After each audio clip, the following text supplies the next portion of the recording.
Hey guys, this is Mommy Beluga Investing. Halo semuanya, kembali lagi bersama saya Ratih di Mami Beluga Investing. Kali ini saya akan bahas perusahaan yang di-request oleh salah satu viewers, yaitu PT Transpower Marine Tbk dengan kode saham TPMA. Secara singkat pendapat saya tentang TPMA setelah melihat angka-angkanya ya, saya kurang sebegitu tertarik untuk mengkoleksinya untuk saat ini setidaknya. Secara umum padahal kelihatannya perusahaannya lumayan fleksibel saat melewati krisis. Harganya sedang murah, akan tetapi posisi keuangannya bikin saya kurang begitu sreg. Sampai gitu untuk bidang usaha yang sama, saya merasa Nelly, perusahaan pelayaran yang lainnya, lebih menarik untuk saya koleksi untuk saat ini. Oke, gimana saya sampai ke kesimpulan seperti itu? Ikuti terus analisa saya sampai habis ya. Bagi yang belum tahu, saya mengkompilasi data dari laporan keuangan perusahaan, Yahoo Finance, dan sumber-sumber lainnya, lalu memposting hasil analisanya setiap seminggu atau 2 minggu sekali di channel ini. Kalau Anda tertarik dengan konten-konten semacam ini, silakan subscribe di channel saya ini ya. Oke, disclaimer ya, ini video amatir hasil riset pribadi untuk kepentingan pribadi, bukan rekomendasi jual atau beli saham. Full disclaimer bisa diakses di deskripsi. PT Transpower Marine Tbk bergerak di bidang usaha pengangkutan barang, curah, antar pulau, dan pengangkutan transshipment. Barang curah di sini sepertinya sama artinya dalam bentuk grosiran. Sedangkan transshipment adalah jenis pengangkutan dari barang ke kapal yang lebih besar. Ini dilakukan di beberapa pelabuhan tidak cukup dalam atau besar untuk menerima kapal besar. Kapal yang lebih kecil dipakai untuk mengangkut barang dari pelabuhan dan mengantar ke kapal yang lebih besar di perairan yang lebih dalam. Saat ini TPMA operasinya didukung dengan 33 kapal tongkang, 38 kapal tunda, dan 3 crane barge. Dari segi struktur kepemilikan, setengah lebih sahamnya dimiliki oleh PT Dwi Tunggal Perkasa Mandiri. Sementara perusahaan ini, TPMA, memiliki 99,9% saham dari PT Trans Logistik Perkasa. Oke, sekarang mari kita lanjut ke pembahasan kinerja perusahaan. Seperti biasa, saya mulai dari EPS atau Earnings Per Share atau laba per saham. Di sini saya plot EPS TPMA selama 7 tahun terakhir dari tahun 2016 sampai dengan 2022 untuk menilai kinerja perusahaannya. Kemudian karena tahun 2022 belum berakhir, di sini saya plot EPS 2022 sebagai nokta putih dengan outline merah karena angkanya belum final. Secara sekilas kita lihat laba per saham TPMA jeblok selama tahun 2020 dan kembali pulih di tahun 2021. Ya. Untuk tahun 2022 sepertinya ya TPMA akan kembali mengikuti tren peningkatan dari tahun 2016 sampai dengan tahun 2019. TPMA melaporkan kinerja perusahaan di tahun 2020 yang sangat dipengaruhi oleh situasi pandemi COVID-19, di mana saat pandemi aktivitas pelayaran menurun, ya, dan permintaan barang-barang ekspor dan impor dunia juga menurun. Penurunan paling tinggi terjadi di kuartal kedua dan ketiga di mana permintaan batu bara menurun drastis. Ya, tahun 2021 kinerja TPMA kembali meningkat, laba per lembar saham meningkat hampir 80% walaupun belum sampai di level tahun 2019-nya. Peningkatan kinerja ini banyak dipengaruhi oleh pemulihan ekonomi, di mana permintaan angkutan batu bara kembali meningkat.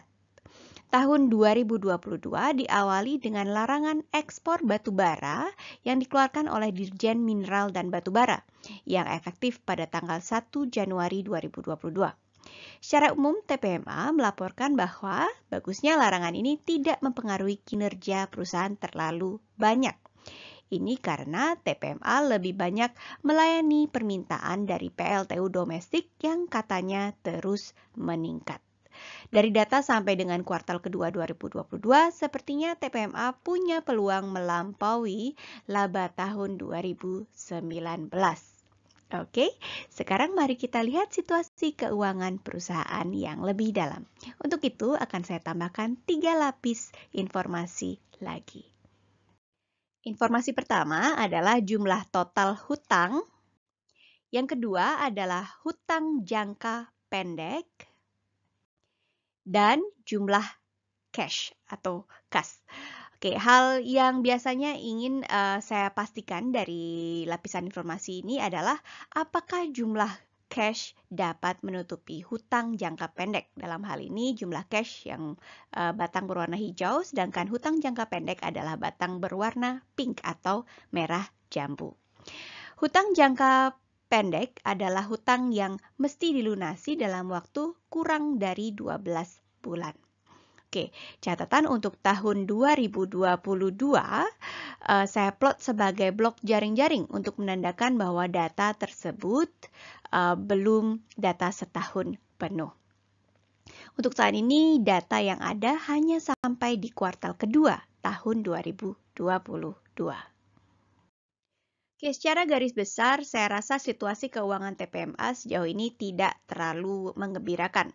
Dari tahun 2018, jumlah cash selalu lebih sedikit daripada hutang jangka pendeknya. Bagusnya, dari tahun 2018 sampai dengan tahun 2021, jumlah total hutang dan hutang jangka pendeknya trennya menurun. Dan posisi cashnya meningkat terus. Total hutang dan hutang jangka pendek sayangnya kembali meningkat di kuartal kedua tahun ini, tahun 2022. Hal lain yang bikin saya rada prihatin adalah sekitar 95% cash di kantong TPMA sepertinya berasal dari pinjaman bank dengan bunga berkisar antara 4 sampai dengan 9%. Nah, sekarang kita lanjut ke bagian favorit saya, yaitu dividen. Seperti biasa, di sini saya plot 3 lapis informasi.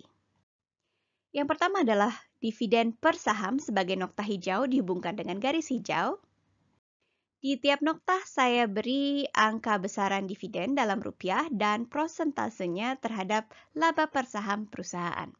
Samping itu ada catatan juga ya, bagaimana cara saya memplot dividennya. Oke, kita tahu kalau penghasilan tahun ini dibagikan sebagai dividen di tahun depan ya. Jadi untuk memudahkan perbandingan, nilai dividennya saya geser 1 tahun. Ya, artinya ya dividen yang dibayar di tahun 2017 misalnya saya cantumkan sebagai dividen 2016 di plot saya.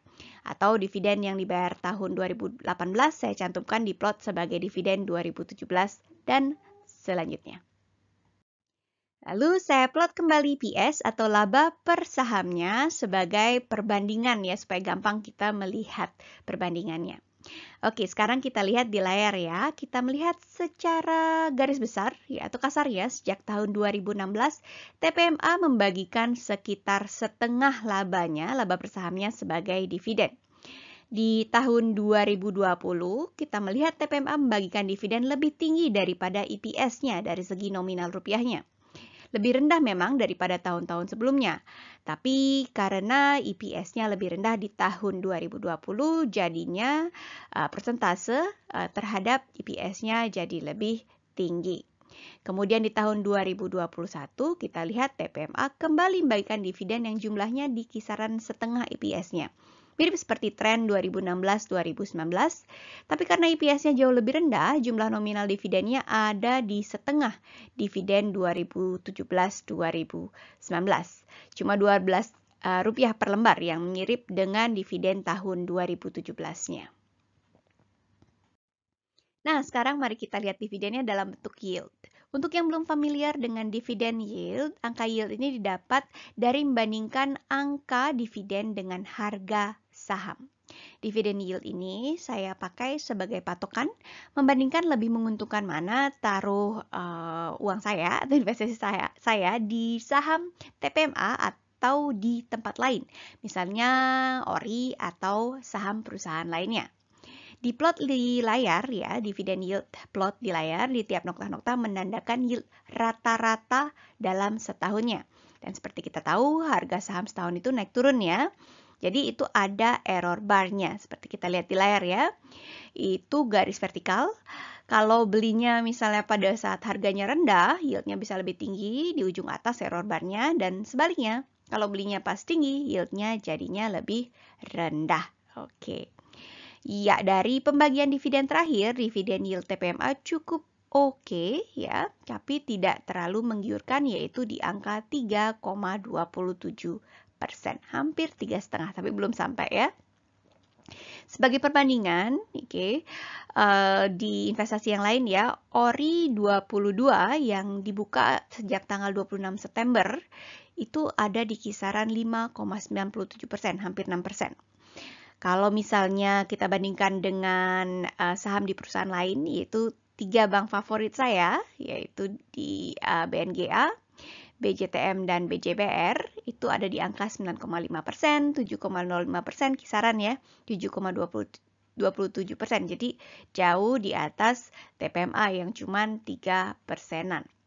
Oke, untuk yang tertarik dengan ketiga bank ini bisa lihat di video saya yang publish beberapa minggu yang lalu ya. Oke, ya biar adil kita bandingkan juga dengan saham di sektor yang sama, yaitu Nelly atau Pelayaran Nelly Dwi Putri Tbk. Yang yieldnya untuk dividen yang dibayarkan tahun 2022, yaitu dari laba di tahun 2021, itu ada di angka 5,17%. Jadi kalau head to head dibandingkan dengan Nelly, dividen yieldnya saya lebih condong ke Nelly ya. Tapi ya TPMA memang cukup oke ya, tapi nggak terlalu menggiurkan. Apalagi kalau kita bandingkan dengan ORI, 3 saham bank favorit saya, dan juga Nelly, ya perusahaan yang di sektor yang sama. Oke, nah untuk sekarang kita lanjut ke harga wajarnya ya. Gimana, masih sedang mahal atau sedang murah ya harga saham dari TPMA ini? Untuk itu, untuk melihat harga wajar, seperti biasa, saya kembali tumpuk beberapa lapis informasi. Pertama, harga sahamnya sejak tahun 2016. Kemudian, harga di PE ratio atau Price to Earning Ratio 10 sejak tahun 2016 juga. PE ratio adalah Price to Earning Ratio atau harga dibandingkan dengan labanya. Jadi PE ratio 10 artinya harganya ada di 10 kali lipat dari labanya.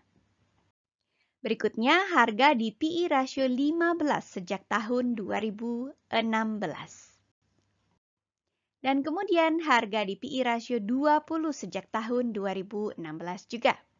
Nah, sekarang mari kita lihat gimana tren harga saham TPMA sejak tahun 2016.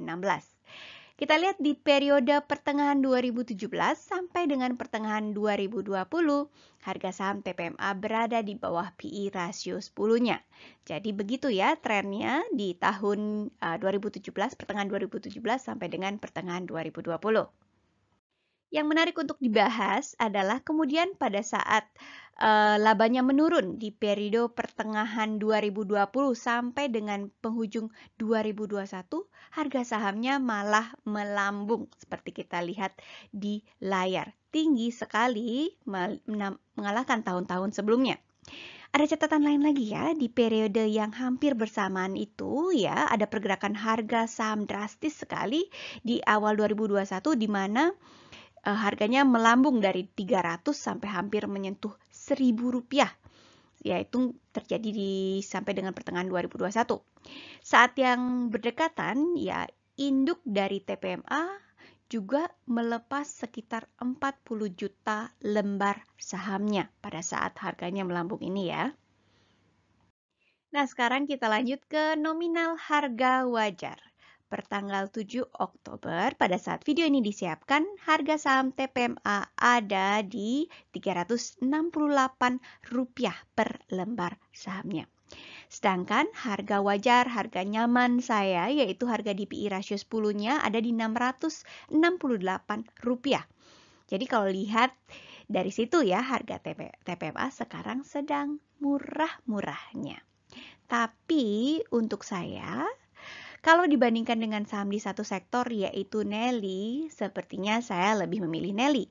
Harganya juga memang sedang tidak mahal, masih di bawah PI rasio 10 walaupun tidak semurah TPMA, dan dividen yieldnya ada di angka 5,17%, sedangkan TPMA di 3%-an ya, seperti yang kita sudah bahas sebelumnya. Saya mau sharing sedikit ya.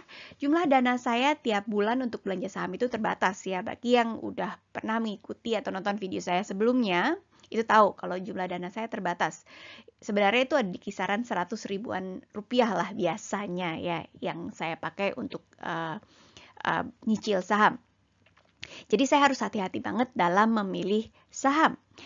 Analisa seperti ini sudah membantu saya sejauh ini untuk lebih bijak dalam memilih saham. Jadi kalau ada uang lebih, walaupun TPMA sedang murah, saya mungkin lebih memilih Nelly daripada TPMA untuk saat ini.